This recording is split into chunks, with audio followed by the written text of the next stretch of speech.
ایک مرتبہ لاہور کا ایک نوجوان میرے پاس آیا، اب اس کی شادی 1-2 مہینے پہلے ہوئی تھی، اور شادی کے چند ہی دنوں بعد یہ سلسلے میں داخل ہو گیا، بیعت ہو گیا۔ اب اس نے چہرے پہ داڑھی بھی سجا لی، نمازیں بھی پڑھنی شروع کر دیں، تو نیکی پہ آ گیا۔ اللہ کی شان کے ایک دن میرے پاس آیا، غصے میں تھا۔ میں نے پوچھا خیریت ہے؟ اللہ کی شان کے ایک دن میرے پاس آیا، غصے میں تھا۔ میں نے پوچھا خیریت ہے؟ کہنے لگا بس حضرت کیا بتاؤں، یہ جو میری بیوی ہے نا، اس نے بس مجھے بہت ستایا ہوا ہے۔ میں نے پوچھا کیا ہوا؟ کہنے لگا کہ کہتا ہوں تو نماز نہیں پڑھتی، سر پہ دوپٹے کا خیال نہیں رکھتی، اور بالکل اس کو تو دین کا کوئی احساس ہی نہیں ہے، یہ تو اس نے تو میرا جو ہے نا جینا حرام کر دیا ہے۔ خیر خوب اس نے غصے میں چند باتیں کہیں، تو جب اس نے غصے میں باتیں کر لیں تو پھر میں نے اس سے پوچھا کہ اچھا یہ بتاؤ کہ جب شادی ہوئی تھی اس وقت آپ دیندار اسی طرح تھے جیسے آج ہیں، یا آپ بھی اسی طرح کے تھے؟ کہتے نہیں جی اس وقت تو میں بھی نمازیں نہیں پڑھتا تھا۔ اصل میں شروع میں دونوں ایک ہی جیسے تھے اور آپس میں پسند کی شادی تھی یہ۔ تو میں نے کہا کہ بھائی آپ بھی اسی جیسے تھے اور آپ بھی نمازیں نہیں پڑھتے تھے، تو آپ نے ایسی ہی بیوی پسند کی، تو بیوی تو وہی ہے نا، کوئی بدلی تو نہیں ہے، مگر فرق یہ پڑا کہ آپ نے اس مجلس میں آنا شروع کیا اور آپ نے دین کی باتیں سنی تو آپ نے دین کو قبول کر لیا، اور اب آپ کی زندگی نیکی دین والی بن گئی ہے۔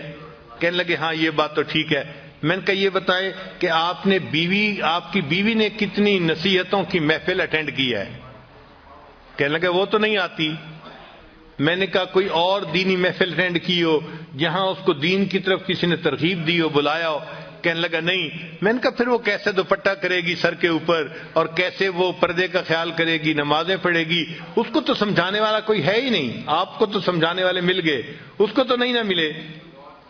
تو اب اس کو فیل ہوا کہ بھائی حضرت جی مجھے آہستہ آہستہ نا اس بات پہ لے آئیں گے کہ اچھا اس کو محفلوں میں لایا کرو، تو یہ تو کام لمبا ہو جائے گا نا۔ اور وہ تو جلدی حل چاہتا تھا کہ حضرت جی مجھے کہیں وہ نماز نہیں پڑھتی، تم جاؤ ذرا اس کو سیدھا کرو۔ خیر جب میں نے دیکھا کہ بھائی یہ خاموش تو ہو گیا ہے لیکن اس کے دل سے ابھی غصہ ختم نہیں ہوا، تو پھر میں نے اس سے بات کی۔ میں نے کہا دیکھیں آپ ہر سنت پہ اب عمل کرنے لگ گئے ہیں نا؟ کہنے لگا جی میری کوشش ہوتی ہے ہر بڑی اور ہر چھوٹی سنت کے اوپر عمل کروں، میری پوری زندگی سنت کے مطابق ہو جائے، اور آپ بھی یہی تلقین کرتے ہیں۔ میں نے کہا اچھا میں آج آپ کو ایک سنت بتاتا ہوں، آپ اس کے اوپر عمل کریں۔ کہنے لگا جی۔ میں نے کہا آپ واپس جاتے ہوئے کسی دکان سے مٹھائی کا ڈبہ ساتھ لے جائیں، اور جب گھر جائیں تو دسترخوان پہ جب ڈبہ رکھا جائے تو اس میں سے مٹھائی کا ایک پیس اٹھا کے اپنی بیوی کے منہ میں ڈالنا۔ جب میں نے کہا تو وہ مجھ سے پوچھتا جی؟ میں نے کہا بھائی میں فارسی نہیں بول رہا، میں آپ کی زبان میں ہی آپ سے گفتگو کر رہا ہوں کہ آپ ایک مٹھائی کا ڈبہ لے کے جائیں اور بیوی کو ہدیہ دیں، اور جب دسترخوان پہ وہ ڈبہ رکھا جائے تو اس میں سے ایک پیس اٹھا کے تو اپنی بیوی کو مٹھائی کھلائیں۔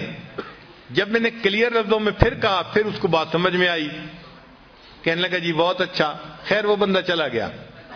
اللہ کی شان کے چند دنوں کے بعد وہ آیا اور اس کی آنکھوں سے آنسو تھمتے نہیں تھے۔ میں نے پوچھا کیا ہوا؟ کہنے لگا حضرت خوشی کے آنسو ہیں۔ میں نے پوچھا کس خوشی کے؟ کہنے لگا کہ میں جاتے ہوئے مٹھائی کا ڈبہ لے کے گیا اور گھر والوں نے پوچھا، بیوی نے کہ یہ کیا لائے؟ تو میں نے کہا میں آپ کے لیے گفٹ لے کے آیا ہوں۔ تو بڑی حیران ہوئی، اچھا آپ میرے لیے گفٹ لے کے آئے ہیں؟ میں نے کہا ہاں۔ تھوڑی دیر کے بعد پھر کھانے کا وقت آیا تو کھانے کے دسترخوان پر کھانا لگ گیا اور وہ مٹھائی کا ڈبہ بھی وہیں تھا۔ کہنے لگے میں نے آپ کی جو ہے وہ نصیحت کے مطابق مٹھائی کا ایک پیس اٹھایا اور ایک گلاب جامن میں نے اپنی بیوی کے طرف کیا، تو وہ میری طرف دیکھنے لگی کہ کیا مطلب ہے؟ میں نے کہا کہ یہ میں تمہیں خود اپنے ہاتھوں سے کھلانا چاہتا ہوں۔ کہنے لگے وہ حیران۔ خیر اس نے وہ گلاب جامن تو کھا لیا، پھر اس کے بعد تھوڑی دیر وہ سر جھکا کے بیٹھی رہی، کچھ سوچتی رہی۔ پھر مجھے کہنے لگی آپ نے آج ایسا کیوں کیا ہے؟ پہلے تو کبھی نہیں کیا۔ تو کہنے لگا کہ میں نے اسے کہا کہ حضرت نے مجھے بتایا ہے کہ یہ نبی علیہ الصلوۃ والسلام کی سنت ہے، میں نے اس سنت کے اوپر عمل کیا ہے۔ کہنے لگا جب میں نے یہ بات بتائی میری بیوی کی آنکھوں میں سے آنسو ٹپک پڑے اور وہ کہنے لگی اچھا یہ نبی علیہ السلام کی سنت تھی؟ میں نے کہا ہاں۔ تو کہنے لگی اچھا کیا میں بھی اور سنتوں پہ عمل کر سکتی ہوں؟ تو میں نے کہا ہاں کر سکتی ہو۔ تو کہنے لگے وہیں بیٹھے ہوئے میری بیوی نے وعدہ کیا کہ میں آج کے بعد نمازیں بھی پڑھوں گی اور پردہ بھی کروں گی اور شریعت کے اوپر مکمل پابندی کر کے سنتوں والی زندگی میں بھی اختیار کروں گی۔ نبی علیہ الصلوۃ والسلام کی ایک سنت نے پورے گھر کے ماحول کو بدل کے رکھ دیا اور وہ بچی نیک بن گئی اور بعد میں وہ بچی عالمہ بھی بن گئی۔